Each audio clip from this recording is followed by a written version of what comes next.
Assalamualaikum warahmatullahi wabarakatuh. Waduh, alhamdulillah. Apa kabar teman-teman semuanya? Mudah-mudahan teman-teman dalam keadaan sehat walafiat, baik-baik saja. Telepon masuk. Turn right. Oh, belok kanan lagi. Iya, teman-teman semua. Sore ini alhamdulillah ada kesempatan untuk silaturahmi sama komedian-komedian senior. Dan silaturahminya ini luar biasa karena teman-teman komedian senior yang tergabung dalam Paski itu rencana mengadakan pengajian. Nah, ini dia komedian seniornya siapa aja kita akan temuin nih. Nah, gitu pengajiannya nih ya tentang Covid gitu. Maksudnya ya tetap dengan protokol kesehatan. Tapi ya seru juga gitu ya ketemu silaturahminya ya sambil pengajian gitu ya. Oke, kalau gitu kita akan lihat seperti apa keseruan dari silaturahmi kita dengan para komedian-komedian senior. Ini dia.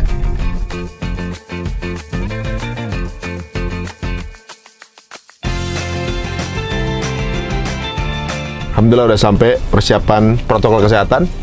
Kita akan ketemu komedian-komedian senior. Masya Allah, seru dah nih. Bismillah, yuk jangan lupa like dan subscribe gratis. Subscribe gratisnya susah.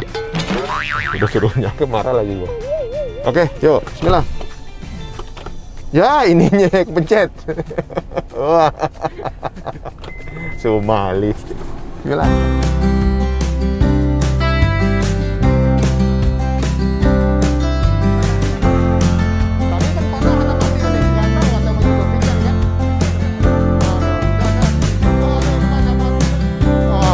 Waduh. Masih hidup. Wah, Masya Allah. Ngomong apa tuh? Dek. Sehat.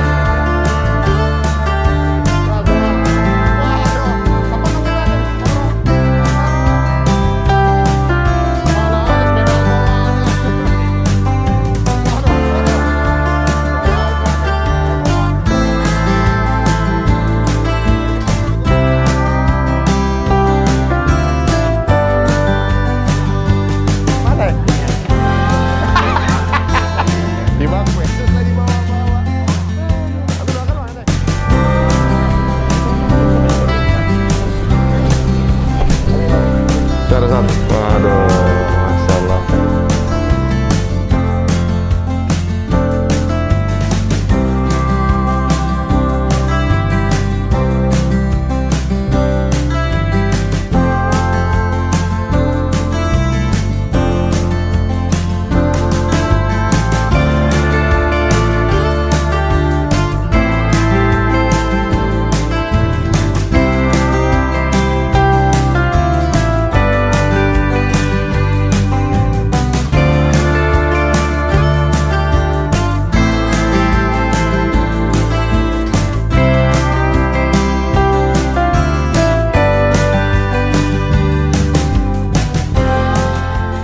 Assalamualaikum warahmatullahi wabarakatuh. Waalaikumsalam warahmatullahi wabarakatuh. Onting wiopa. Salamnya masuk ke kuping tapi kurang kompak. Silakan. Wah, kayaknya di bawah dong.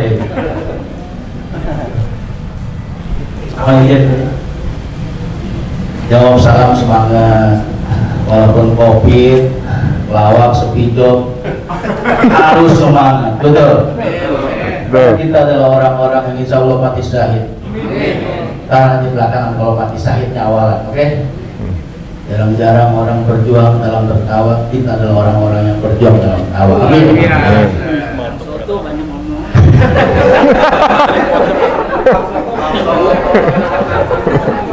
Bismillahirrahmanirrahim.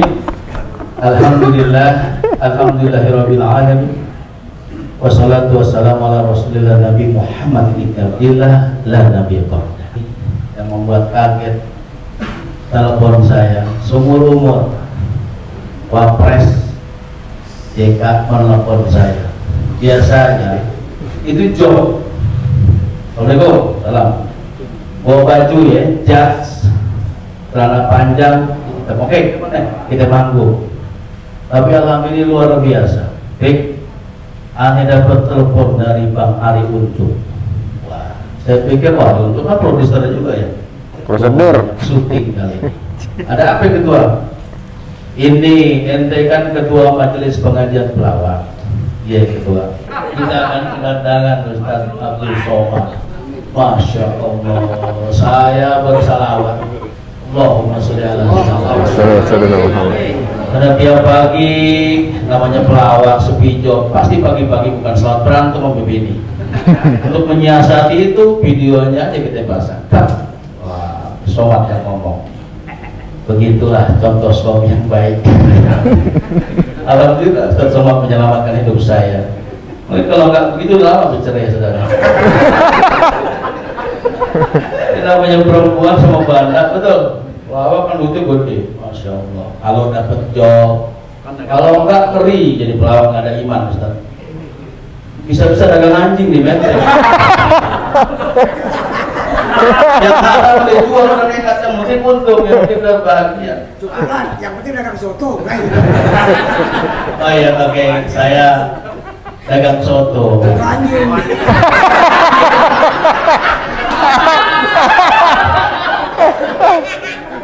Saya, iya, apa? Banyak orang, wah itu udah kalah aku di sinetron. Saya nggak masalah, saya dagang soto. Karena saya orang Betawi, ya bikin soto Betawi.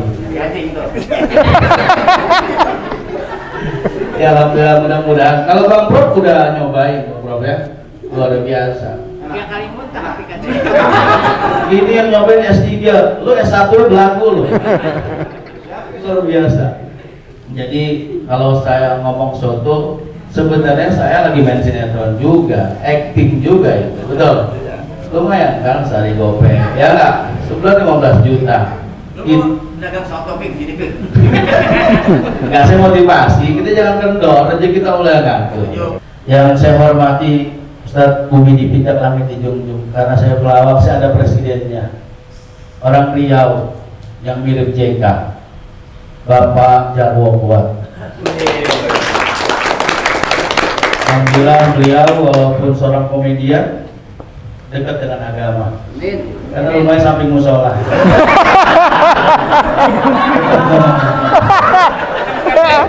Dekat. Aja nggak kencang subuh gue kan. Dia sampai subuh kedua sama. Ente nggak ada itu lucu ya.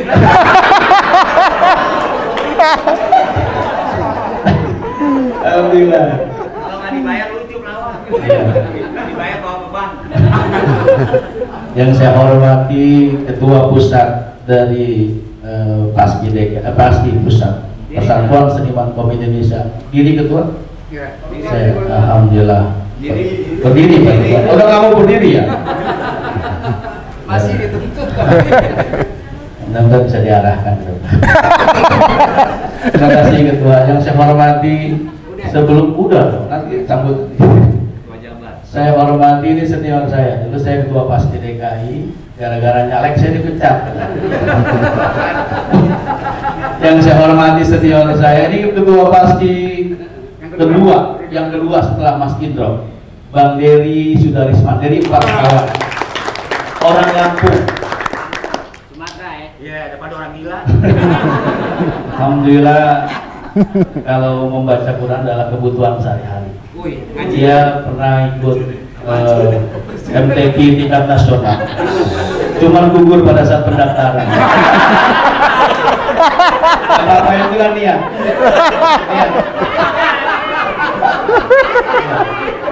Berjuang itu bukan mengharap menang. Burung pipit aja ketika Nabi Ibrahim dibakar, dia tahu ayatnya sedikit. Oh, dagang burung sekarang. Selanjutnya yang saya hormati ketua Paski Jawa Barat. Nah, keren nih. Ada Bung Alfiansyah alias Komeng. Nah, ketua. Main depan dong. Kalau dagang berani saksi kalau ada kerumunan.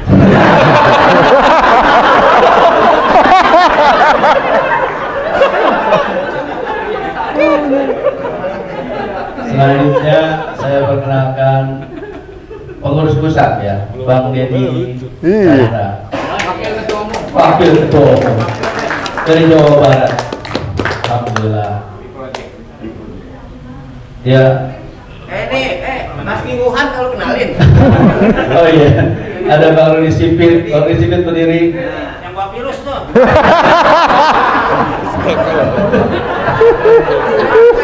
Alhamdulillah. Malap. Walap, alhamdulillah. Oke, Rudi Sipit itu. Tadinya nyoba Spiteng.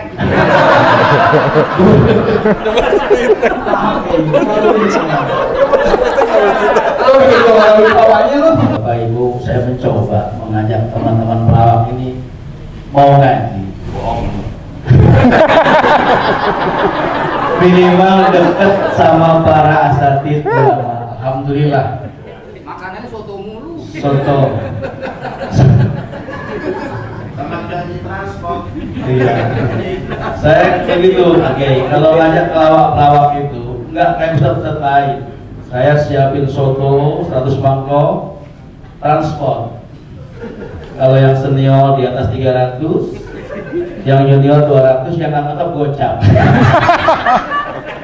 Tapi itu nggak apa-apa. Itu saya ambil teori dari 4 sekawan. Dari Ginanjar itu ngajarin saya untuk terus berbagi. Saya mohon maaf Haji Komar nggak bisa datang karena lagi sibuk ya. Dia di penjara di Tangerang. Dia sibuk juga di sana dia. Oh, Haji Komar masuk ya? Jadi majelis pengajian pelawak ini orang banyak. Penjaranya bercanda ya? Waktu awal pembuatannya itu ketuanya saya, wakilnya Ginanjar 4 sekawan. Silakan In. Diri udah bisa kan punya anak. Baru punya anak. Anaknya yang pertama dia kan nggak ngikutin sunnah, jadi ngikutin tren. Karena ini lagi COVID, anaknya dengan Abdul COVID.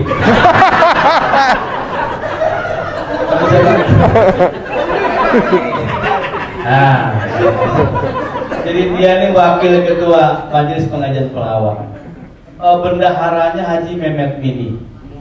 Sekarang lagi ke Istanbul. Pegang pangsit. Itu bendaharanya. Bendahara 2 Daus Gini. Iya. Humasnya Ucok Baba. Ini benar. Jadi kalau saya berdiri itu berjejer kayak perosotan. Tapi kata Allah inna akramakum indallahi. Sungguhnya orang yang mulia di hadapan Allah itu bukan tinggi atau pendek, kaya atau miskin, tapi yang takwa. Di antara pengurus ini dulu yang pertama yang paling takwa adalah Ginanjar. Ya. Bayangin, sholat Jumat hari Senin udah jalan. Ternyata saya tanya lagi banyak masalah nih. Sama juga.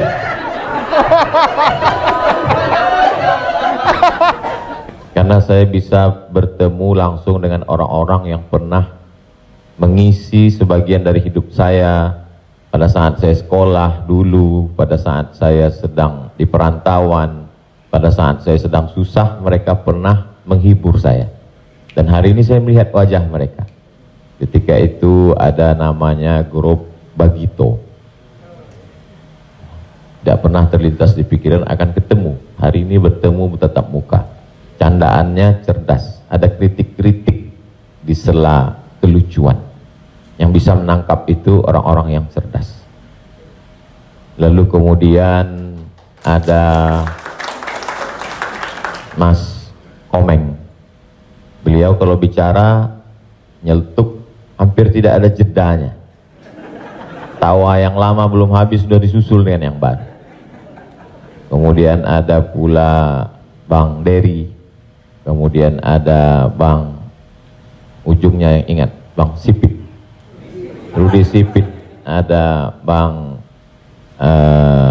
Bopak Castello. Ada pula Bang Ginanjar. Kemudian yang gini-gini aja belajar. Ada Bang Tigor, yang tidak pernah terlintas pikiran akan ketemu Bang Tigor. Malam ini ketemu, berfoto. Tapi di antara semua, yang paling banyak dosa saya, kalau saya lihat di TV saya matikan, itu Bang yang pakai topi tajam. Beliau berhasil membangkitkan emosi saya. Hari ini saya diberikan kesempatan oleh Prof.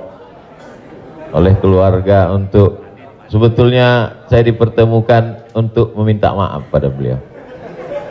Beliau berhasil memainkan peran yang luar biasa. Bang Taufik, Safalas, dan lain-lain yang tak dapat saya sebutkan satu persatu. Hah?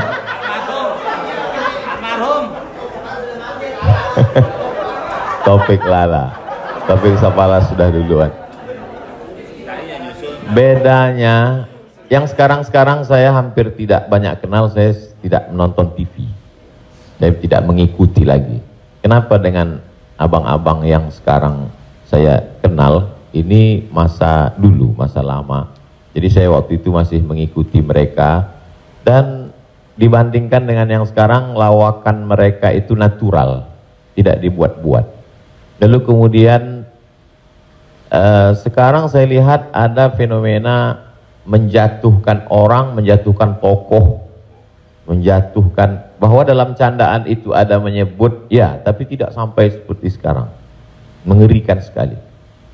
Lalu kemudian mereka dulu itu lebih natural, kemudian candaan mereka itu tidak menyentuh agama.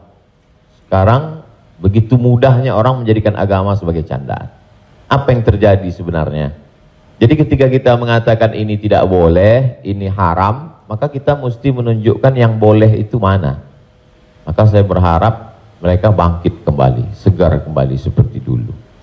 Mudah-mudahan energi positif ketika mereka berkumpul, ketika mereka hijrah, mereka tidak meninggalkan dunia ini, tapi membuat sentuhan baru. Kalau sahabat-sahabat dengan Mas Ari Untung ada musyawarah, maka ada kajian majelis pengajian pelawak, maka supaya pertemuan itu lebih bermakna, mungkin membuat rumah tahfiz Quran. Kemudian ada di sana dikelola, meniru apa yang dilakukan oleh almarhumah Profesor. Hari ini beliau sudah tidak ada di tengah kita, tapi pahalanya tetap mengalir. Itu langkah-langkah itu bisa kita ikuti. Bisa minta saran-saran dari keluarga besar almarhumah, ada profesor, ada anak-anak beliau yang punya pengalaman luar biasa untuk menata itu ke depan. Sehingga kita berharap mudah-mudahan 2-3 tahun ke depan atau setahun ke depan kita buat pertemuan di rumah tahfiz yang digagas oleh sahabat-sahabat Paski, insyaallah.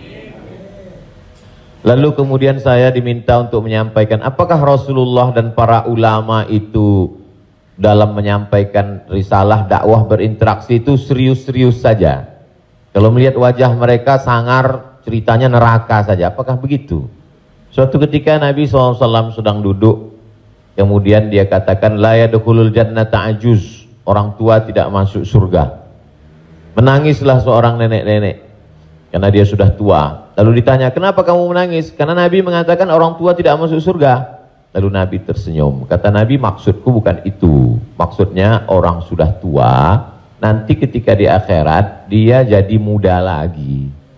Bukan orang tua tidak masuk surga. Karena itu Nabi tersenyum. Nabi jelaskan, maksudnya orang yang sudah tua, umur 70, 80, ketika dia meninggal, nanti dia muda lagi karena penghuni surga itu umurnya 30, 31, 32, 33, usia yang dapat menikmati keindahan surga.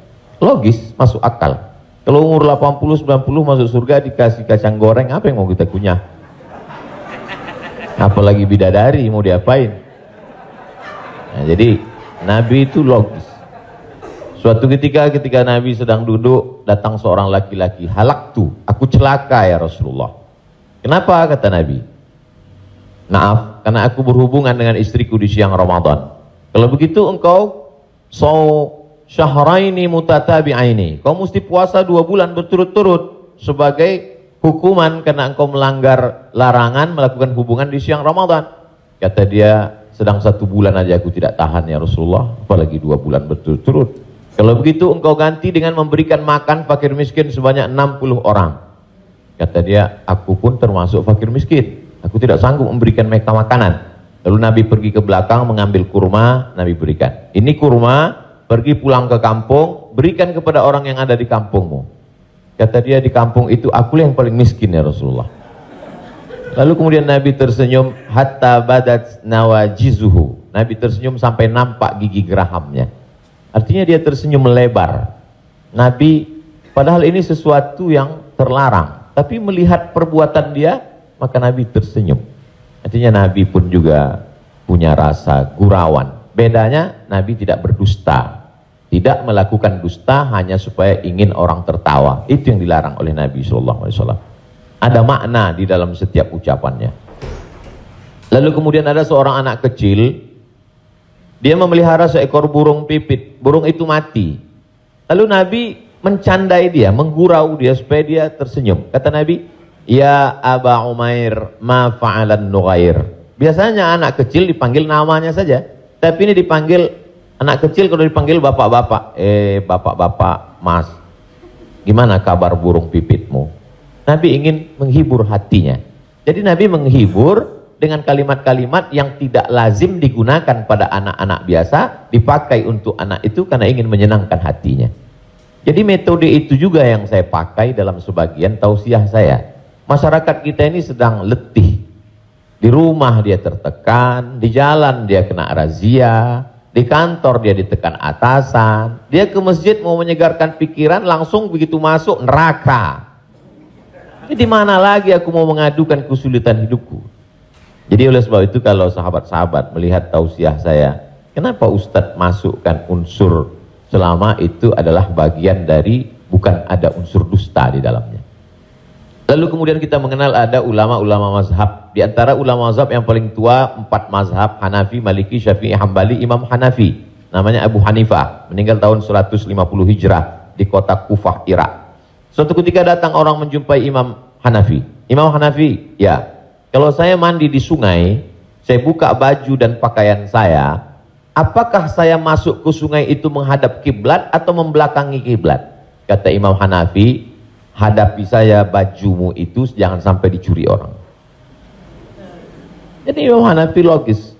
Jadi orang dulu amat sangat takut membelakangi kiblat atau menghadap kiblat. Karena dalam Islam diajarkan kalau kamu masuk dalam toilet, jangan menghadap kiblat, la tastaqbilul qiblata wala tastadbiruha. Jangan menghadap kiblat, jangan membelakangi kiblat. Maka pada saat akan mandi pun dia juga ragu. Kira-kira kalau saya mau mandi, apakah menghadap belakang?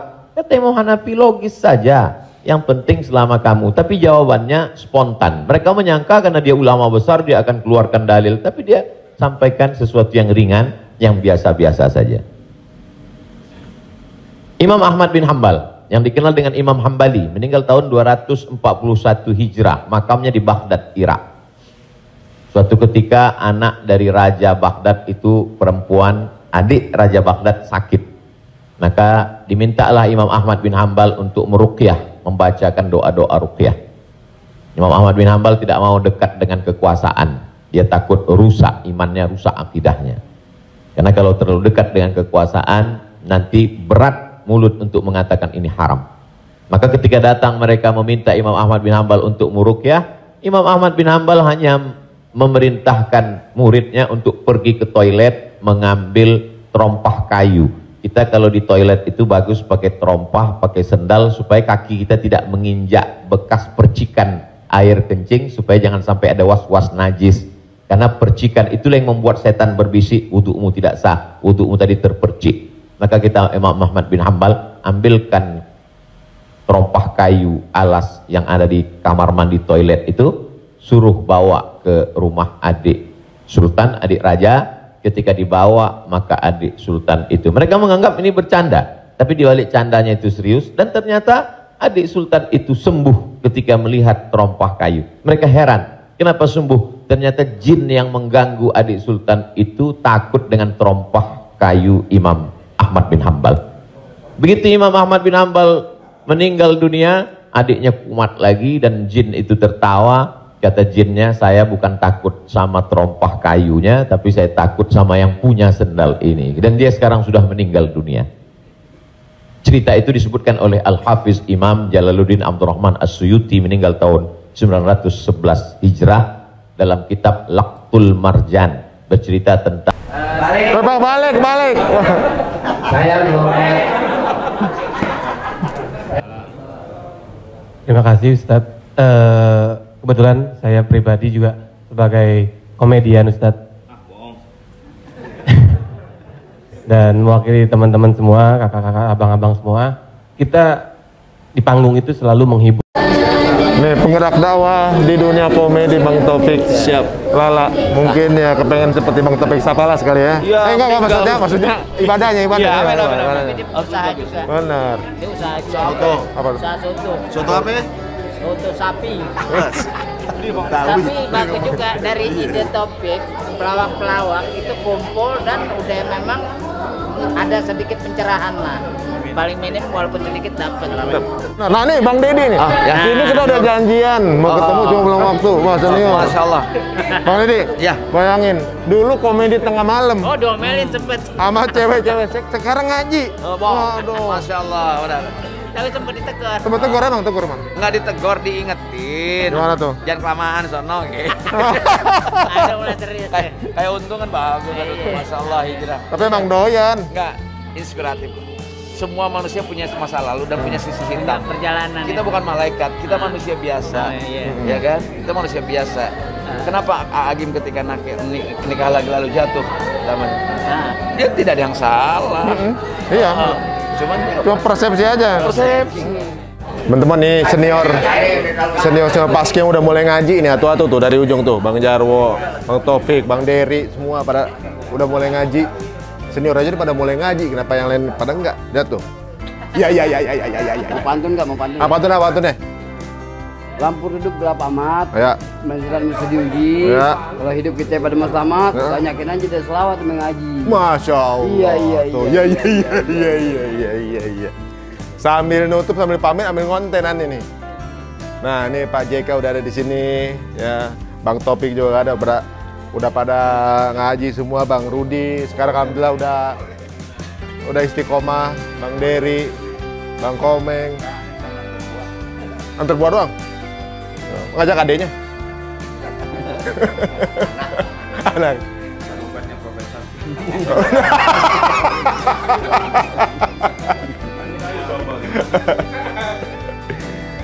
Bang Denny, Bang Said, Adek semua. Anda sekalian pamit, Prof. Waduh. Insya Allah, Anda sekalian kuliah nanti deh. Oh, bener nih. Ngajar. Siap. Ilmu apa? Enggak ada, gaib. Bang, ada duluan Bang. Siap. Semua, Assalamualaikum. Kita lanjutkan terus. Siap. Hah? Waduh. Apa kabar? Makasih Bang semuanya Bang. Assalamualaikum warahmatullahi wabarakatuh. Bang Taufik, lanjut ya.